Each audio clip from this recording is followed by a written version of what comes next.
All right, so this is our third and final health session within the World Women Foundation 2-day sessions. And today, these amazing women are going to talk about unlocking the power of information to advance the health of women. And I think, you know, as we've been talking a lot, I'm thinking about our conversations, there is so much misinformation and disinformation and lack of information for women today. And it's really, really important that we can kind of cut through all that clutter and really figure out how to make sure we get the right information in front of the right women. So these are the brilliant women who are going to talk about how. So I'm going to let them go down the line and introduce themselves. Michelle Hutton, who is the Chief Client and Growth Officer for Burson, will lead us in moderating. But why don't we start with you, Jess, and then work our way down here. Hello. Hi, I'm Jessica Califf. I lead the health team at Reddit, working closely with all these fine people up here. Hi, everyone. Nicole Davies, Global Chief Strategy Officer for VML Health. Really happy to be here. Super happy to be here as well. This is Burçak. I'm working for Bayer. I'm the Global Lead Reproductive Health. Very nice to see you all. And I'm Michelle Hutton, and thank you for joining us this afternoon for what I know will be a really fascinating but really important conversation, because as Wendy has just said, I think it's still a really alarming surprise to many that women continue to find it difficult to get the right information at the right time about their healthcare. So I'm really delighted to be joined by these three fabulous women. We're going to start with Reddit, Jess. Reddit is here in a very big way, which I think is wonderful. And so I'm sure some people in the audience may be a little familiar with Reddit. Hands up if you've been on the platform. Okay, there you go. There you go. But you do a lot of, I think, really important work to moderate conversations, especially around topics like healthcare. Maybe you can give us just a quick overview of what you do and the importance of what you do. Yes, absolutely. So for anyone who might not be familiar with Reddit, we are a social platform where every single user is completely anonymous. So I'm not Jessica, I'm user XYZ. And the platform is organized into hundreds of thousands of communities based on topics. So topics such as, you know, arts, hobbies, movies, health, beauty, anything that you can name. And we have over 700 communities that are dedicated directly to health. And what makes these health communities so incredibly valuable is that it's a really safe haven due to the anonymity, right? You're not going to go on a public-facing platform and say, I'm dealing with this health ailment, or I have, you know, this really private thing going on. But on Reddit, you can go to a community and you can ask a really vulnerable question about your health in a community that's full of people who care deeply about that topic. So for example, you know, if you're dealing with fibroids, right, you're not going to be engaging in a subreddit about fibroids if that's not a meaningful topic to you. So when you're in that community, you are surrounded by like-minded, trustworthy people who can offer you a ton of guidance and support. We have actually done research relating to women's health this year that found that over 80% of the women polled said they actually feel less alone as a result of the communities, to your point, that it's so hard to get health care, it's hard to find health information. So patients are really empowered, and they're finding this information themselves. They're finding communities full of people who understand it. And the moderation is really important, especially in health. So every single community has really productive conversations because there is a group of volunteer Redditors who are choosing to moderate the community and ensure they are productive conversations. So these are volunteers who say, I care so deeply about menopause that I'm going to create a community and I'm going to set guidelines and rules that people must follow in order to engage at all, and then they enforce the rules. So this just ensures that it's really productive. Many of the rules relate to no bullying, like be supportive, be kind, and we find it's an incredibly kind and supportive space for that reason. And do you find that that helps you filter out the misinformation? Yes, absolutely. So the moderators are uniquely human, right? In this AI world, these are human beings who are experts in their field in many instances. So the moderators for our science and our medical related communities are literally healthcare professionals or academics or researchers. And it's such a good question. Like if you go to r/women's health, which has 150,000 people, there's a list of rules in order to engage in the community at all. And rule number 2 is please report misinformation and harmful medical information. And in addition, please source your information. So there are multiple layers where the community is moderating, the experts behind it are moderating, and then we have all of our company layers to ensure that we're combating misinformation. I love that. Nicole, maybe we can switch to the role of brands. I think it's super important for brands to play an important role in providing timely information to women. I know this is something very dear to your heart and certainly something that you've partnered with many clients with, and we'll talk about one specifically in a minute. But I guess at a macro level, why should brands lean into the conversation?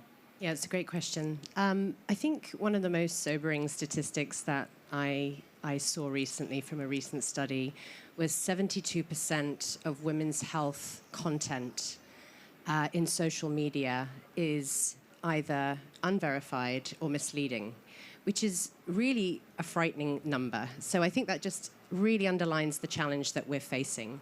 And then when you dig into specific women's health issues, the statistics are equally sobering. So things like 1/3 of women with heavy menstrual bleeding do not seek help from a healthcare professional, even though there are treatable options for the condition. And that's due to stigma and shame. And then things like for the menopause, 45% of women who are suffering menopause symptoms don't understand that they're menopause related. So there is an enormous amount of work to be done. And I'm just sharing a couple of statistics. I could speak about them all day. And I think that lots of different stakeholders play a role in supporting an improvement for women to get educated, to get empowered, to take ownership of their health. But I think brands in general have a really wonderful opportunity because I think the misinformation and the lack of information is really underlining there's a gap. There's a gap, and therefore there's an opportunity for brands to step in and play a trusted role in helping support women throughout all of their life stages in health, through education, but also connection. And I think when we talk about creativity, because that's obviously why we're here this week, I think creativity can really help connect with women in different ways, in personalized ways, to help them see themselves in the issues and challenges and understand they're not alone. This isn't something I just need to suffer in silence and get on with because it's just part of being a woman. This is something I can actively understand better, appreciate when it's not normal for me, and then seek out the guidance that I need to go and seek support for better outcomes. And I think that's where Bayer has really stepped up and has seen this opportunity and this gap in the market globally and is really putting a huge investment and commitment into improving the landscape for women's health education.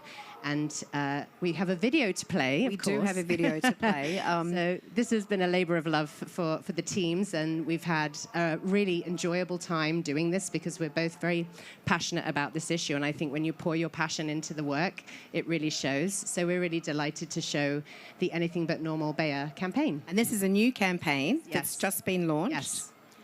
And when we were talking earlier, maybe just quickly before we show the video, you said something I thought really alarming but interesting around how women all around the world actually feel very alone when it comes to their healthcare. Yes.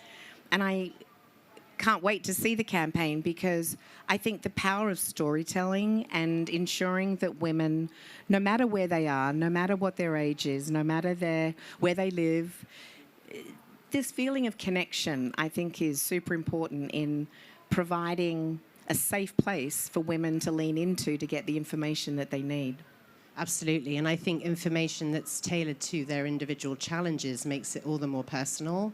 And I think building communities and bringing, as you say, people together in a trusted place like places like Reddit and platforms that brands can build, I think just helps people feel, okay, this is not just me on my own struggling with things that I just need to keep together and keep going on.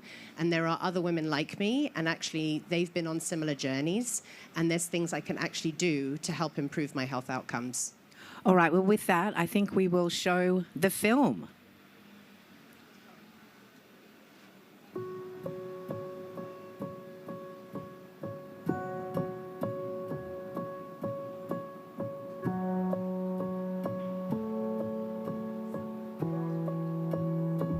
Every single month, blood. So much blood.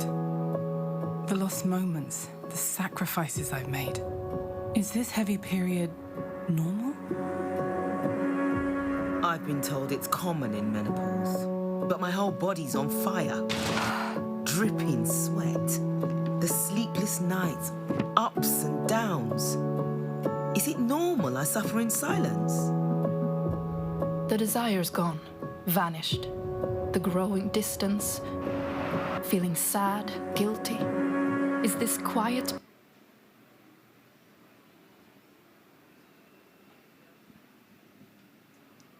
Love a tech fail.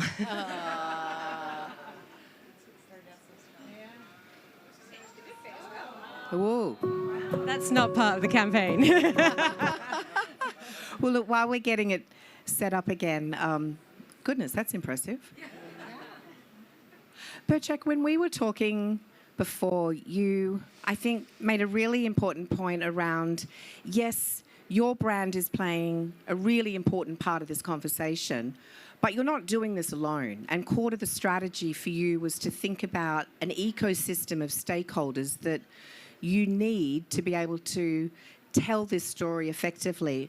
Maybe you could talk a little bit about how did you select those stakeholders? Why did you choose the ones that you chose? And how do you create that trusted ecosystem? Sure, but maybe before going to the stakeholders, a little bit about the campaign itself, if I may. Yeah, okay. The secret is afterwards. Okay.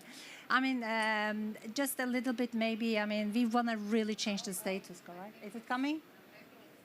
Okay. Okay. Let's first then. Keep going back. Back way. It's the heat, I think. Thank you. All right. Okay. Here we go. No, it's, yeah. It's, I'm sure that's close enough. We just need it on play now. yeah. Can we have the sound? Oy. Let's get the Anyway, tech working. yeah. So, Burchak, tell us about the campaign. Okay, a little bit about the campaign and then the stakeholders, Yeah. if I may. So, about, as Nicole very nicely said, I mean, there is a big job to be done in this space, right? Because, as we said, like, woman is underserved, suffering in silence, and she is not aware even that she suffers. For her, it's the normal, because she is believing as if it's just being part of being woman. She suffers from menopause, she suffers from perimenopause, she's having menstrual bleeding. With the facts we had seen, there are many different women's healthcare issues that she suffers, but she's just accepting suffering, which is the tension that we are touching with this campaign, though. We say, like, I mean, as you had seen at the very beginning, the numbers are almost 50% of women globally has women's healthcare issues. More than 55% does not do anything and don't seek any treatment. So the problem is huge, and there is sort of a big job to be done in that sense. That's why, and that's how this campaign was born, though. This is anything but normal. We say if you suffer from anything that holds you back, if it enables you not to live as is on your top, if you need to sacrifice from your quality of life, go and act on it. So this campaign is all about a call to understand, call to question your normal, your perceived normal, and call to act on it. So this is about the campaign itself, that we are feeling super Proud excited and for excited, that. yeah. But this is just the beginning. As you very well said, this is just a campaign. It's just like, first, step in the journey. There is a big job to be done. And our vision as Bayer, as one of the key stakeholders in this pharma ecosystem, We would like to empower women in a way with knowledge. We want to educate women with the comprehensive knowledge. We want them to understand their body. We want them to understand health. We want them to demand the care they need and have the access to the care that they are required. So this is basically the ambition. This is the vision that we are aiming. Of course, we are not alone, and we cannot do it only us in this journey, as we were well said. We need to do it holistically. It's a collaborative effect, a collaborative work. Who are those? I mean, first of all, the woman. I mean, it's not only women's problem. It's also the problem of men, right? The partners, the caregivers. So that is basically one of the key stakeholders that we need to also educate men, educate the caregivers to make sure that we complete the mission. And then the other piece is the healthcare professionals, right? We are seeing still some eye-opening numbers that also healthcare, I mean, doctors are not really on top of the stuff. Like, they are not, for example, menopause, right? It's the hot topic nowadays. 40% of the cases is not well understood by the doctors. So it's a big number, right? And it's menopause is the thing of the century. So, and then when you look at it in the HCPs, what we expect is in this journey, we want them to provide the education, we want them to provide the care, but we want them also to understand women, listen attentively, and act on it, not just to make sure that women's issues are not dismissed. And then the other piece is the governments, right? The policymakers. It's the platforms for accurate, trustful information are the other key stakeholders in this journey.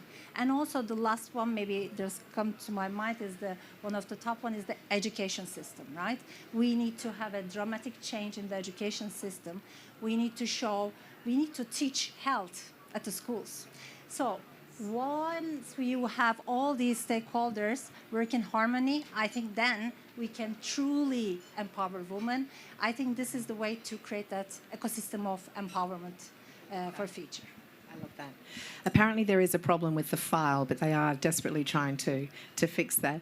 Nicole, I know this time next year in Cannes, we'll be talking about the impact of this campaign. Could you talk a little bit about what are the goals? Like, what are we collectively hoping to achieve? Yeah, it's a great question. And I think as the whole ecosystem evolves, we've just launched the web in UK, and then we're rolling out into other countries, and then social. So there's going to be a lot more as we go. We're only just getting started. I think overall, one of the most important engagement metrics is around how are we reaching women in the first instance, and is our creative connecting? Is it really meaningful? Is it relevant? Is it really driving women to the different sort of areas that we want to kind of send them to get the heavier lift on the education piece? So is the campaign doing the work to feed the ecosystem with the women that we need to speak to and bring in to the conversation? And then I think once they're there, how are they interacting with the information? I think if we're keeping our finger on the pulse of this, we can pivot and change and adapt the content as we go, as we learn. And of course, every woman is going to look for something different out of the experience. And I think that's one of the things that's very intentional from the get-go, is to help different situations come forward with women sharing their stories, so that other women can say, I see myself in that. Okay, that's something that I struggle with as well. And so the deeper we pull them into the content, the more educated they're going to be. So again, just understanding how they're interacting with all of that is going to be key for us to measure, learn as we go, and then sort of pivot where necessary. Jess, I'd love to bring you back into the conversation now. How would you see this playing out on Reddit? Yes, thank you. And Burçak, I just agree so much with everything you just said. The role that I believe that the Reddit conversations can play is that even though these conversations are really vulnerable, honest, like deeply personal conversations, surrounded by people like-minded, anyone on earth can read them. Right? You don't have to be a woman to go into r/menopause and read. You don't have to be a woman to go into r/women's health and understand what the topic is. I was actually giving this speech last night to a group of men, and one of them said to me, yeah, I really wish I had known about r/menopause when my mom was going through it. It would have helped us all, really understand what was happening. But I think the fact that these conversations are happening and they're growing exponentially. Like Reddit as a platform is 20 years old, and we're seeing women's health grow exponentially. We're seeing topics like menopause, like perimenopause, like IBS, like vaginal health.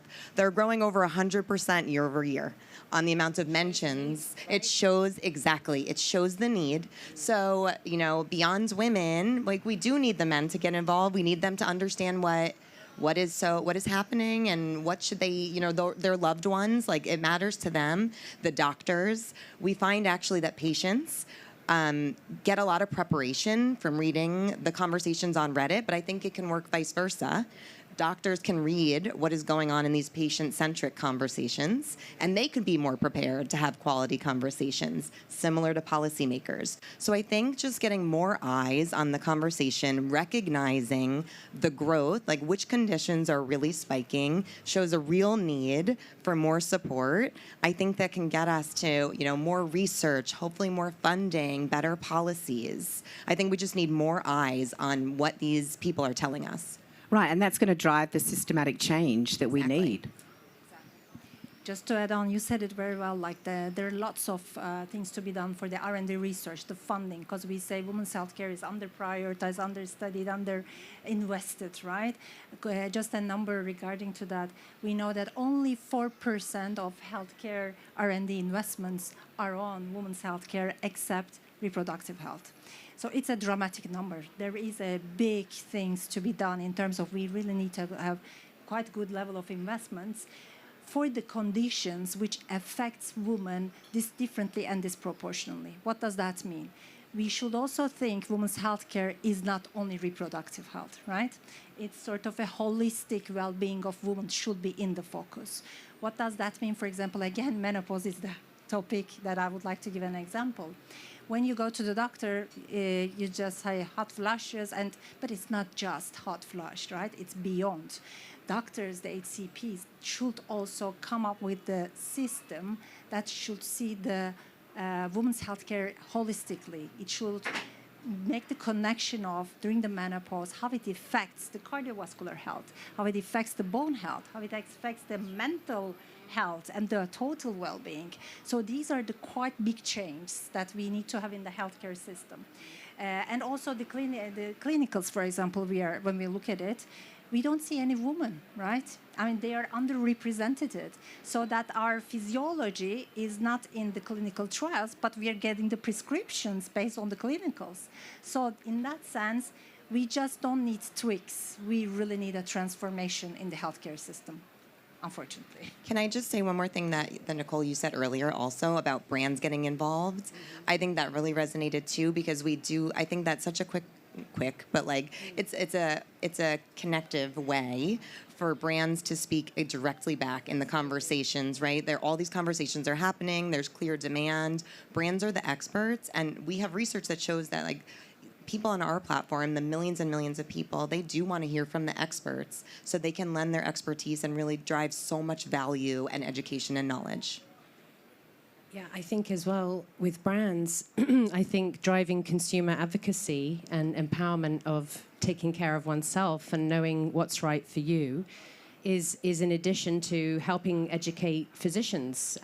We see a lot of great brands like Bayer have strong relationships with healthcare professionals, well established. So there's an enormous amount, with all the work that has to be done, there's an enormous role for brands to play. I think it's a great point. Well, I think with that, we are at time. So I'm going to ask each of you, perhaps if you were to leave one message with this audience, what would it be? Jess, do you want to kick us off? Ooh, one message. I think it's just that regardless if you're familiar with the product, you care about your health journey. You have loved ones that you care about their health journey. And I think you can seek a lot of support from people who are knowledgeable in communities, right? And the health communities on Reddit. So I think no matter what you're going through or your personal journeys or people around you, there are others that are going through the same, and you can feel less alone by connecting with these communities on Reddit. Yeah. I think that's great. I think for me it would be every woman has a community in her life. And I think, opening up the dialogue with friends and, encouraging women to understand their health better, go to trusted resources, seek out help if they're struggling. let's talk. Let's open up the dialogue. I think for so long, women's health has been suppressed by stigma, taboo. It's been something we're not allowed to talk about, and it's been very discouraged, up till now. And it's so exciting to see that getting lifted. So let's give that, energy. Let's really fuel that, and hopefully we can turn this around. Super. And my last word is this call to action to all these nice ladies and also the partners of these ladies. I mean, really, if any issue, any women's healthcare issue holds you back, go and act on it. You shouldn't accept it. You should just face with it to understand. Go to the right person. Go to your doctor. Go and discuss it and speak up. Speak up and voice your concerns, your needs freely, so that then take your solution and make sure that you're on top of your best game and deal with your problems. So this is basically the message I want to say. Don't let it get you down. Just be on top of your game. Thank you. Well, I think with that, that's a wrap. Thank you so much, everyone. Thanks.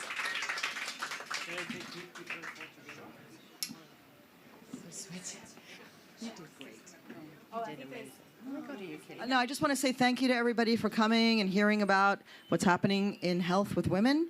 Unfortunately, the video, there was some corruption in there. So, Burçak, just want to ask you, and Nicole, where can people go to see? It's such a beautiful, beautiful piece of work. I just want to make sure people know where to go to find it. So, through the website, it's pluralwoman.bayer.com. Thank you.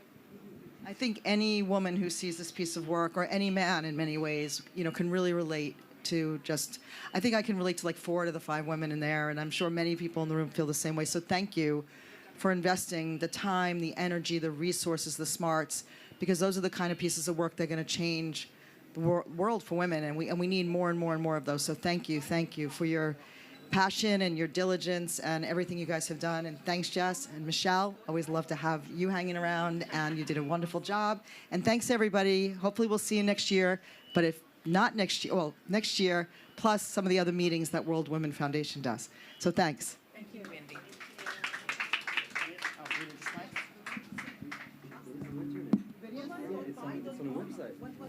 Oh, wait, hold on. We can get the video. What is it? Oh, let them smile first.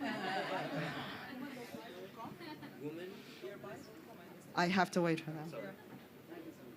I think we can actually get the video up if everyone wants to spend 2 seconds. It's really worth it. What's the name of the website? Woman.bayer.com. Woman.bayer.com. All right, give us 1 minute. It's always dangerous when I play the role of a technology lead.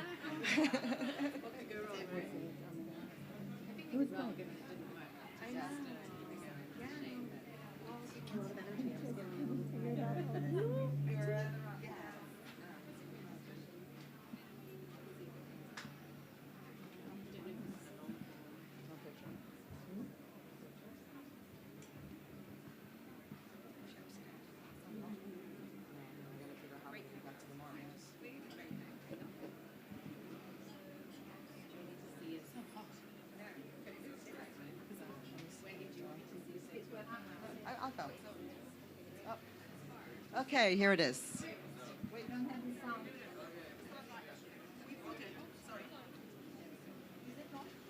Yep.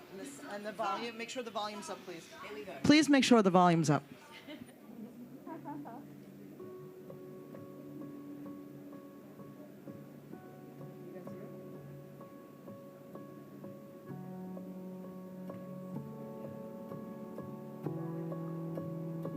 Every single month, blood. So much blood. The lost moments, the sacrifices I've made. Is this heavy period normal? I've been told it's common in menopause, but my whole body's on fire. Dripping sweat. The sleepless nights, ups and downs. Is it normal I suffer in silence? The desire's gone, vanished. The growing distance, feeling sad, guilty. Is this quiet battle normal? Every time we get too close, the anxiety hits. What if I get pregnant? Is this fear normal? With every period, the cramps, the agony, I'm the one who misses out, can't be there again. Is this unbearable pain normal? You know what hurts in women's health? Being told everything is normal. Because if something is holding us back, it's anything but normal. It's time to question what we've been told and confront what we've accepted. It's time to reclaim the moments we've missed. Women by Bayer is here to reveal what's not normal in women's health. Raise your voice and share your story at women.bayer.com. Together, we can create a life without compromise and embrace every single moment.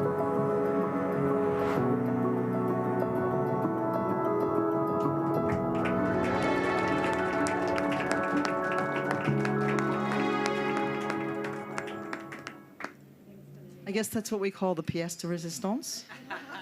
Thank you for letting it be the finale. So thank you all. And thanks everybody for coming.